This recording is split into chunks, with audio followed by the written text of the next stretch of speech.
జై శ్రీరామ్. అందరికీ నమస్కారం. వెల్కమ్ టు న్యూస్ అఖండ. నేను మీ కస్తూరి శ్రీధర్. మిత్రులారా, ఒకవైపునేమో అరబ్ దేశాలు నిట్ట నిలున్నా చిలిపోతా ఉంటే మన నరేంద్ర మోడీ ప్రభుత్వం మాత్రం చక్రం తిప్పుతుంది. అంటే ఈ న్యూస్ చూడండి ఒకసారి, నెక్స్ట్ లెవెల్లో ఉంటుంది, మామూలుగా అయితే ఉండదు. ఓకేనా? ప్రపంచ రాజకీయాలు మాత్రం వేగంగా మారిపోతూ ఉన్నాయి. ఎప్పుడు ఎవరితో కలుస్తారో కూడా తెలియకుండా అయితే ఉన్నది. ప్రస్తుతం ప్రపంచంలో అన్నీ కూడా చెప్పాలంటే చిత్ర విచిత్రాలు అయితే జరుగుతూ ఉన్నాయి. నిజానికి ఇస్లామిక్ ప్రపంచానికి ఇప్పటి వరకు పెద్దన్నలాగా సౌదీ అరేబియా, అలాగే చిన్నన్నలాగా యుఏఈ దేశాలు అయితే వ్యవహరిస్తూ వచ్చినాయి. పైగా ఈ సౌదీ అరేబియా అలాగే యుఏఈ దేశాల మధ్యన విడదీయరానటువంటి గొప్ప అనుబంధం అయితే ఉండాలి. ఇవి రెండు కూడా ఇస్లామిక్ దేశాలు కావడం, అలాగే అరబ్ దేశాలు కావడం, పైగా దాయాది దేశాలు కావడంతో సోదర దేశాల్లాగా కలిసిమెలిసి అయితే ఉంటా ఉన్నాయి. కానీ ఇప్పుడు ఈ రెండు దేశాలు కూడా వేగంగా శత్రు దేశాలుగా మారిపోతున్నాయి. ఇప్పుడు సౌదీ అరేబియా అలాగే యుఏఈ దేశాల మధ్యన నువ్వా నేనా అన్నట్టుగా ఫైటింగ్ అయితే జరుగుతుంది. మామూలు కూడా కాదు, డిష్యం. అందుకు కారణాలు కూడా లేకపోలా. యెమెన్ దేశంలో ఒక వర్గానికి యుఏఈ సపోర్ట్ చేస్తా వస్తూ ఉంటే మరొక వర్గానికి సౌదీ అరేబియా మద్దతునైతే ఇస్తుంది. ఈ క్రమంలోనే మొన్న యెమెన్లోని యుఏఈ నౌకలపైన సౌదీ అరేబియా దాడులు చేసి యుఏఈకి సంబంధించినటువంటి నౌకలను పేల్చేసింది. అంతేకాకుండా యుఏఈకు సౌదీ అరేబియా ఓపెన్గా వార్నింగ్ అయితే ఇచ్చింది. దీంతో ఈ రెండు దేశాల మధ్యన మొదటిసారి విభేదాలు అయితే బొగ్గుమన్నాయి. ఇక సౌదీ అరేబియాతో తాడో పేడో తేల్చుకోవాలని చెప్పేసి ఈ యుఏఈ దేశం అయితే నిర్ణయించుకునింది. అయితే ఈ యుఏఈ దగ్గర కావాల్సినంత డబ్బులు అయితే ఉండాలి, కానీ అందుకు తగ్గట్టుగా ఈ సైనికులు, ఆయుధాలు, ఈ టెక్నాలజీ అయితే లేవు. డబ్బులు ఉండాలి. డబ్బులు ఉంటే ఏం చేసుకోవాలా? నెత్తిన పోసుకోవాలనా? అన్ని వస్తువులు ఉండాలి కదా, అవునా కాదా? అందుకే ఈ విషయంలో తమకు అన్ని విధాలుగా సహకరించేందుకు అవసరమైనటువంటి దేశం కోసం యుఏఈ వెతుకులాడుతూ ఉంటే యుఏఈకు భారతదేశం ఒక గొప్ప అయాచిత వరంలాగా కనిపించింది. అంటే ఒక ఊహించినటువంటి వరంలాగా కనిపించింది. ఎందుకంటే భారతదేశం దగ్గర చెప్పుకోతగ్గ స్థాయిలో ఆయుధాలు అలాగే ఆయుధ వ్యవస్థలు అయితే ఉన్నాయి. ముఖ్యంగా భారతీయ ఆయుధాలు ఖచ్చితత్వంతో పనిచేస్తాయి. చైనా మాదిరి డూప్లికేట్ కాదు, ఏళ్ళ పక్కాగా ఉంటాయంటే. ఇక భారతదేశం అత్యంత నమ్మకమైనటువంటి దేశం.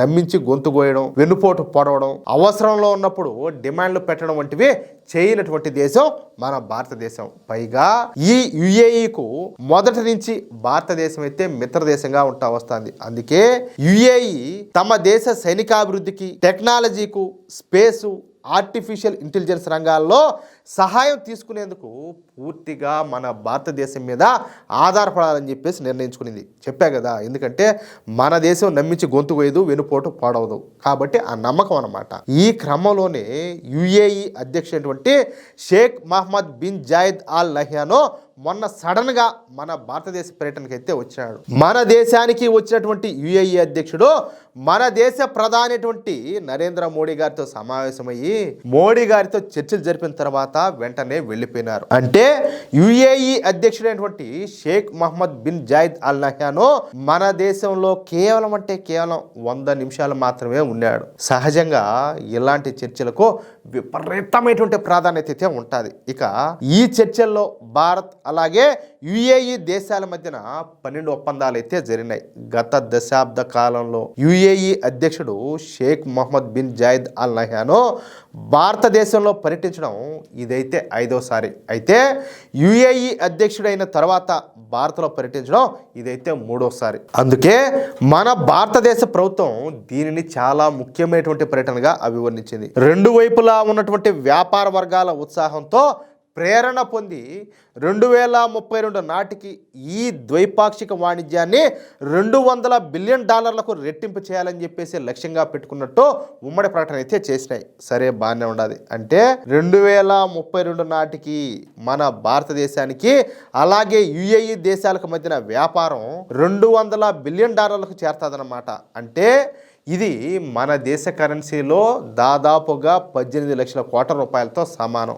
భారతదేశానికి అలాగే యునైటెడ్ అరబ్ ఎమిరేట్స్ మధ్యన 12 ఒప్పందాలు అయితే కుదిరినాయి. వాటిలో 2032 నాటికి ద్వైపాక్షిక వాణిజ్యాన్ని $200 బిలియన్ రెట్టింపు చేయాలనేటువంటి ప్రణాళిక, అలాగే పెద్ద అణు రియాక్టర్లు, చిన్న మాడ్యులర్ రియాక్టర్ల అభివృద్ధి, విస్తరణలో సహకారం వంటివి అయితే ఉన్నాయి. అలాగే 2026లో అంటే ఈ సంవత్సరంలో ప్రారంభించబోయేటటువంటి 2వ మౌలిక సదుపాయాల నిధిలో పాల్గొనడాన్ని పరిశీలించమని చెప్పేసి మన ప్రధానమంత్రి అయినటువంటి నరేంద్ర మోడీ గారు యుఏఈ సావరెన్ వెల్త్ ఫండ్ అయితే ఆహ్వానించారు. ఇక ఈ యుఏఈకు టెక్నాలజీ పరంగా అలాగే సైనిక పరంగా పూర్తిగా సహకరించేందుకు మన భారతదేశం అంగీకారాన్ని అయితే తెలిపింది. దీంతో ఇప్పుడు మన శత్రు దేశాలైనటువంటి చైనా అలాగే పాకిస్తాన్ దేశాలు చెప్పాలంటే గుక్కబెట్టి ఏడుస్తున్నాయి.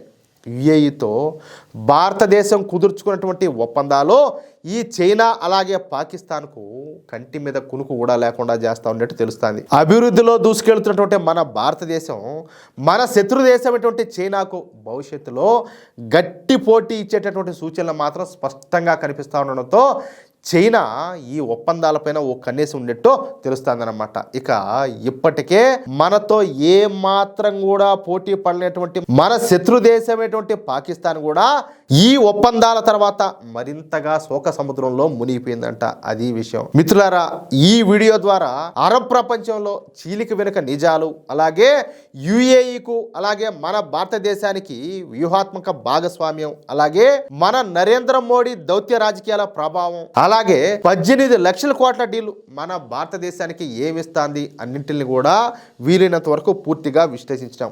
ఈ వీడియో కనుక మీకు నచ్చితే ఖచ్చితంగా లైక్ చేయండి. మీ అభిప్రాయాన్ని కామెంట్ రూపంలో తప్పనిసరిగా తెలియజేయండి. అలాగే ఇలాంటి జియో పాలిటికల్ విశ్లేషణల కోసం మన న్యూస్ అఖండ ఛానల్ను తప్పనిసరిగా సబ్స్క్రైబ్ అయితే చేసుకోండి. ఓకేనా? జై శ్రీరామ్, జై హింద్.